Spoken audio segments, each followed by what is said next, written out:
বন্ধুরা, আজ আমি রুটির একটা সবজি করব। তো এখানে বেগুন কেটে আমি আধা ঘন্টা হলুদ জলে ভিজিয়ে রেখে দিয়েছিলাম। আর এইখানে আছে মিষ্টি কুমড়ো, আলু, গাজর, এখানে আছে একটু ঝিঙে। তো এইসব দিয়ে আমি একটা মেশানো তরকারি করব। তো কিভাবে করছি আপনারা দেখুন। তার জন্য আমার লাগবে গোটা লঙ্কা, আদা কুচি, এখানে রসুন আছে, গোটা গোটা রসুন আছে, আর আছে পেঁয়াজ কুচি। তো চলুন দেখা যাক আমি কিভাবে করছি। সমস্ত সবজিগুলো কড়ার মধ্যে নিয়ে নিলাম, ওটাও দিয়ে দিলাম একসাথে। যে ডুমুর দেখানো হয়নি সেটাও আমি দিয়ে দিলাম।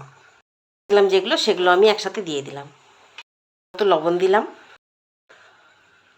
লঙ্কা, জিরে, সর্ষের তেল করে মেখে নিয়েছি। দিয়ে দিয়েছি তেজপাতা আর কারি পাতা, একটু ধনে গুঁড়ো দিয়ে দিচ্ছি, দেবো সামান্য একটু গোলমরিচ। করে মাখিয়ে আমি সামান্য একটু জল দিয়ে দিলাম, দেখতেই পেলেন খুব সামান্য।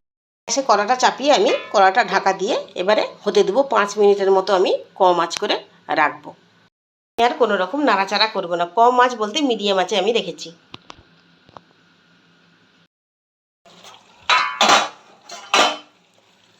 5 মিনিট পর ফিরে এসেছি আপনাদের কাছে। তো দেখুন কীরকম হয়েছে, দেখুন কি সুন্দর মাখো মাখো হয়ে গেছে। আমি একটু নাড়াচাড়া করে নিচ্ছি। তো ঢাকা দিয়ে 2-3 মিনিট রেখে আমি নামিয়ে নেব। তরকারিটা আমার হয়ে এসেছিলো। আমি সামান্য উপর থেকে কর্নফ্লাওয়ার ছড়িয়ে দিয়েছি, দিয়ে এবারে একটু নাড়াচাড়া করে আমি কিন্তু নামিয়ে নেব। দেখুন কত সুন্দর লাগছে, খেতেও কিন্তু এটা খুব সুন্দর হয়। তো কি ভাবলেন বন্ধুরা? অবশ্যই করে খাবেন তো।